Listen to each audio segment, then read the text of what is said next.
Les écoles de Wuhan rouvrent et la vie semble revenir à la normale après le confinement. Mais un résident a vu plusieurs signes alarmants.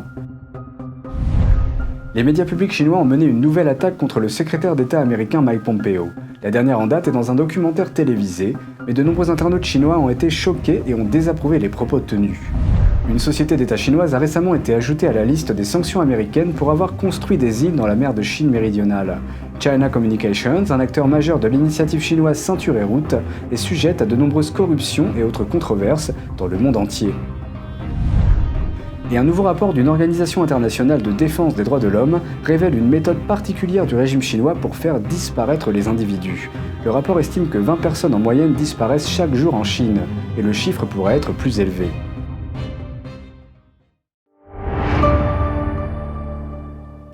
Bienvenue dans Regard sur la Chine, je suis Vladian Vitens. Tandis que les cas positifs au virus se multiplient dans le monde entier, à Wuhan, la ville de l'épicentre de l'épidémie, la vie semble revenir à la normale, mais un habitant nous a fait part de certains signes alarmants. Plus d'1 million d'étudiants retournent à l'école à Wuhan, et il y a tout juste 2 semaines, un parc aquatique local a organisé une immense fête. Des milliers de personnes y ont assisté, les gens étaient les uns sur les autres dans la piscine et personne ne semblait porter de masque. Dans la ville où la pandémie a commencé, la vie semble revenir à la normale, mais beaucoup se demandent si le virus a vraiment disparu. Une habitante nous a dit « Des cas de virus continuent d'apparaître dans le monde entier. Comment se fait-il qu'à Wuhan, les infections se terminent comme ça ? Ce doit être un faux semblant pour des raisons politiques. » Et certains signes l'ont amenée à se demander si le virus était de retour. Elle a déclaré qu'elle était étroitement surveillée par les autorités. Pour protéger son identité, nous lui avons donné un pseudonyme, Wang Yuan. Wang a vu des centaines de personnes faire la queue devant 2 grands hôpitaux, Tianji et Union. Les patients étaient là pour se rendre aux consultations du département consacré aux cas de fièvre. Les symptômes du virus du coronavirus comprennent la fièvre. En Chine, les patients qui ont de la fièvre doivent d'abord se rendre dans les départements réservés à la fièvre. Les médecins examinent ensuite s'ils sont infectés par le virus. Mais Wang soupçonne également certains hôpitaux de ne pas oser diagnostiquer les cas de virus. Un message d'un médecin local sur les réseaux sociaux a accru ses soupçons. Le médecin a examiné une femme qui présentait des symptômes liés au virus, notamment de la toux, des douleurs thoraciques et une opacité pulmonaire. Le médecin pense que la femme pourrait être infectée par une pneumonie virale ou le virus du Parti communiste chinois. La femme s'est également rendue dans 2 autres hôpitaux pour un contrôle. Bien qu'elle présente des symptômes viraux, les hôpitaux n'ont pas déclaré une éventuelle infection par le virus ou une pneumonie virale comme cause possible. S'ils le font, la patiente doit faire des tests pour déterminer si elle est infectée ou non. Les 2 hôpitaux n'ont pris aucune autre mesure à l'égard de la patiente. À Wuhan, le marché des fruits de mer de Huanan est le lieu où certains des premiers cas de virus ont été signalés. À environ 1 kilomètre de là se trouve un marché d'alimentation. Wang a indiqué que le marché était ouvert après la levée du confinement, mais qu'il a été soudainement fermé il y a 4 jours. En parallèle, certains quartiers subissent le retour des mesures de contrôle appliquées pendant le confinement. Dans certains quartiers résidentiels du nord-est de Wuhan, les gens doivent porter un masque et faire vérifier leur température avant d'y entrer ou d'en sortir. Restons dans la zone de Wuhan pour parler cette fois-ci de droits de l'homme. La journaliste chinoise Jiang Jian a fait preuve d'une grande détermination pour la défense des droits humains, y compris pendant son emprisonnement dans un centre de détention. N'ayant que peu de possibilités, elle a entamé une grève de la faim. Aujourd'hui, les rapports la déclarent très faible. Son histoire a commencé il y a des mois quand elle a été arrêtée à Wuhan. Jiang travaillait à Shanghai en tant qu'avocate des droits de l'homme. C'était sa situation avant qu'elle ne se rende à Wuhan en février pour couvrir l'épidémie de virus à son épicentre et découvrir la véritable situation là-bas. Elle s'est rendue dans les urgences des hôpitaux et les cliniques de traitement de la fièvre pour pouvoir interroger les patients. Elle a également rencontré les passagers de la gare et même des ouvriers d'usine pour obtenir des informations sur les mauvaises conditions de travail qui ont été fréquemment rapportées. Toutes ces interviews ont été diffusées sur les réseaux sociaux, mais pendant cette période, la police chinoise l'a harcelée à plusieurs reprises. Tout a commencé à la mi-mai. Depuis lors, elle a été détenue par la police, accusée de ce que les autorités appellent « semer le trouble ». Actuellement, elle est détenue dans le centre de détention de la nouvelle zone de Pudong, située dans la ville de Shanghai. Selon des informateurs internes, son dossier a récemment été transmis pour enquête et poursuite. Monsieur Lu, un résident de Wuhan, a également été emprisonné en raison de son combat contre le régime communiste. Il a expliqué que les grèves de la faim sont un moyen de lutter pour défendre les droits humains fondamentaux. Most dissidents fight for their basic human rights with hunger strikes. Just as when I was in prison, I went on a hunger strike to fight for the right to read and the right to see my family and friends.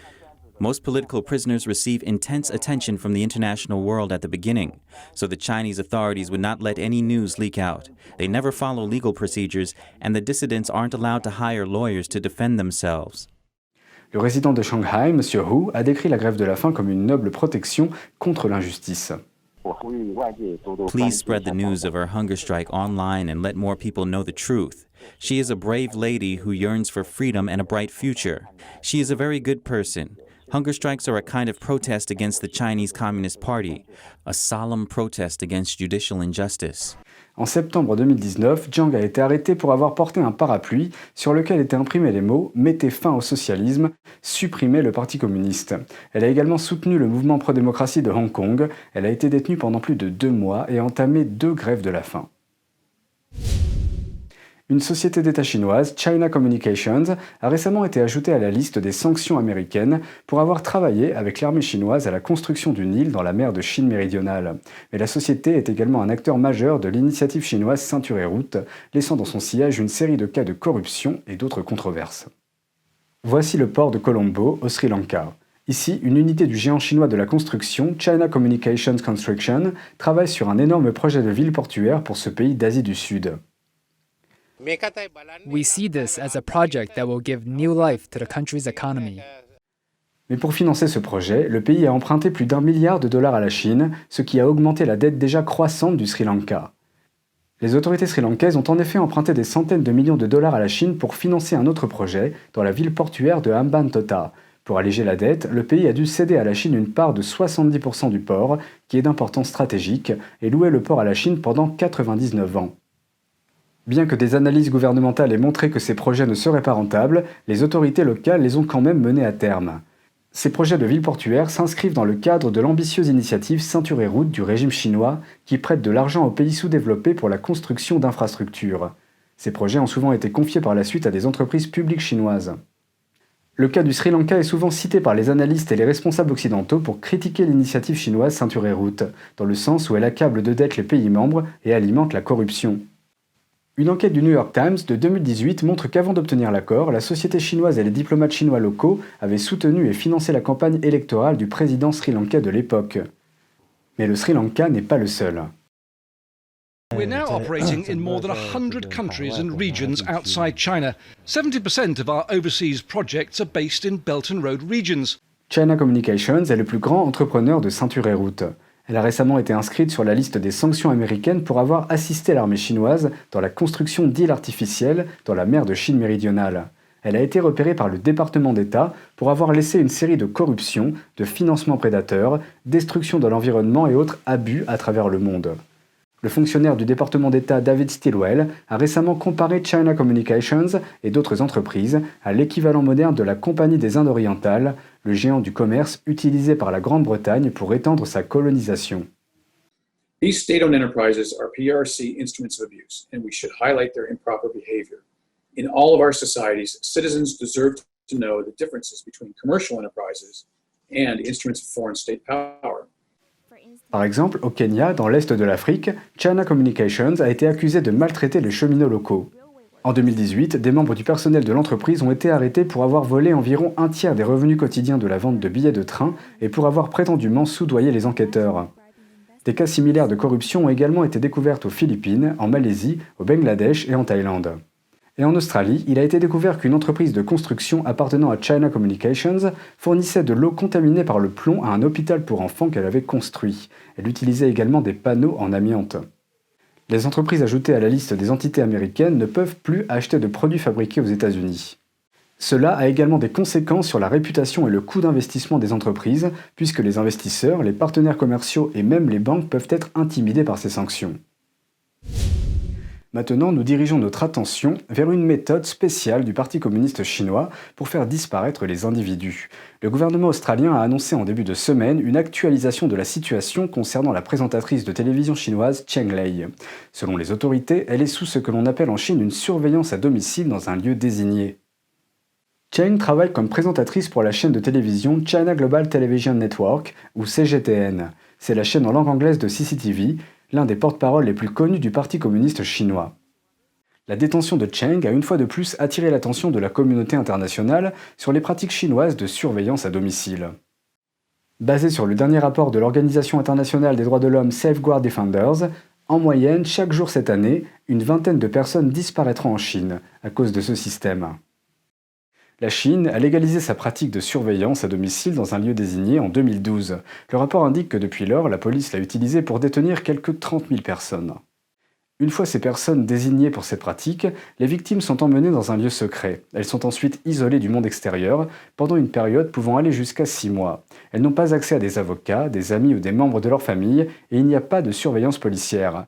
La torture y serait apparemment courante, notamment les coups, la privation de sommeil, les menaces et autres mauvais traitements. En compilant les données sur les verdicts des tribunaux chinois publiés dans la base de données de la Cour suprême, Safeguard Defenders a estimé qu'au moins 28 000 à 29 000 personnes ont été soumises à une surveillance à domicile. Mais étant donné que la Chine ne publie que les données pour les affaires ayant fait l'objet d'un verdict, le nombre réel pourrait être nettement plus élevé. Le mania des médias de Hong Kong et critique de longue date du régime chinois, Jimmy Lai, a été déclaré non coupable jeudi dans une affaire d'intimidation. Le militant pro-démocratie a été arrêté le mois dernier en application de la loi controversée de Pékin sur la sécurité nationale. Jeudi dernier, un tribunal de Hong Kong a déclaré non coupable le mania des médias et militant pro-démocratie Jimmy Lai, accusé d'intimidation. Elle met fin à l'une des nombreuses affaires qui lui sont actuellement reprochées, après son arrestation très médiatisée le mois dernier, suite à l'application d'une nouvelle loi controversée sur la sécurité nationale. Le verdict de cette affaire remonte à un incident survenu en 2017 et n'est pas lié à sa récente arrestation. Lai a critiqué ouvertement Pékin et a été accusé d'avoir utilisé un langage grossier lors de sa confrontation avec un journaliste de l'Oriental Daily News, un concurrent majeur du tabloïd Apple Daily de Lai. Les procureurs dans cette affaire ont déclaré que Lai avait intimidé le journaliste de l'Oriental Daily. Cependant, ses avocats ont fait valoir que Lai était suivi par les journalistes depuis 3 ans et que ses commentaires n'avaient pas pour but de nuire aux journalistes, mais seulement d'exprimer son exaspération. Après son arrestation en août, environ 200 policiers ont perquisitionné les bureaux du journal Apple Daily. Lai fait également l'objet de poursuites judiciaires distinctes pour rassemblement illégal lié aux manifestations de l'année dernière contre le gouvernement. Cette semaine, les médias publics chinois ont lancé une nouvelle attaque contre le secrétaire d'État américain Mike Pompeo. Jetons-y un rapide coup d'œil. Une chaîne de télévision gouvernementale a réalisé une émission intitulée « Dévoiler la vie absurde de Pompeo, l'esclave de 3 familles ». Il faisait référence à 3 postes occupés par Pompeo dans sa carrière politique, membre du Congrès, directeur de la CIA et secrétaire d'État. Il est dit dans le reportage que Pompeo ferait ce qu'on lui a dit de faire, comme un esclave ou un chien de garde. Cette émission a surpris de nombreux internautes chinois. L'un d'entre eux a écrit que le Parti communiste chinois est l'esclave de 3 familles parce qu'il a été créé avec le soutien des Russes, armé avec la théorie d'un Allemand et qu'il s'est développé en se servant de l'invasion des Japonais. Un autre internaute a écrit « Je ne comprends pas, quel genre d'astuce est-ce là? Veulent-ils que les relations sino-américaines s'améliorent ou s'aggravent ?» Quelqu'un a répondu à la question « C'est une caractéristique majeure du Parti communiste chinois, il s'en moque complètement. » Lassé d'être confondu avec la Chine communiste au milieu de la pandémie de virus du Parti communiste chinois, Taïwan va changer le design de ses passeports pour donner plus d'importance à son nom. Le nouveau passeport, qui devrait être mis en circulation en janvier, supprime les termes anglais Republic of China imprimés en grands caractères. Le nom en caractères chinois sera conservé et le mot Taïwan en anglais sera élargi. Lors d'un événement au cours duquel le nouveau design du passeport a été dévoilé aux médias, le ministre des Affaires étrangères de Taïwan, Joseph Wu, a déclaré que de nouveaux passeports étaient nécessaires pour éviter que leurs ressortissants ne soient confondus avec des citoyens chinois, d'autant plus que de nombreux pays ont commencé à renforcer les contrôles à l'entrée depuis le début de la pandémie. Le gouvernement taïwanais actuel est officiellement connu sous le nom de République de Chine, qui a été établi en Chine en 1911. Il était membre des alliés de la Seconde Guerre mondiale. Le gouvernement a quitté la Chine pour Taïwan après avoir perdu la guerre civile de 1949 au profit du Parti communiste chinois. Pékin revendique aujourd'hui l'île autonome de Taïwan comme faisant partie de son territoire et exige que les autres pays la traitent comme une province chinoise. La Première Ligue britannique annule son partenariat de 600 millions de dollars avec la Chine pour la diffusion des matchs de football. La Ligue déclare qu'elle n'a pas été payée. Cela signifie que les fans de football en Chine vont manquer la nouvelle saison, mais cela laissera aussi un grand vide dans les comptes de la Ligue. Elle est déjà confrontée à une perte record cette année. Est-ce un geste politique de la part de la Chine? Difficile à dire. Les détails sur la question seraient privés. Le Royaume-Uni a récemment interdit l'utilisation de Huawei et s'est opposé à la loi dite de sécurité nationale imposée par Pékin sur Hong Kong. L'ancien détenteur chinois de la licence affirme que cela est simplement une conséquence de la pandémie. Et c'est tout pour aujourd'hui. Merci d'avoir suivi Regard sur la Chine. On se donne rendez-vous demain pour une prochaine émission.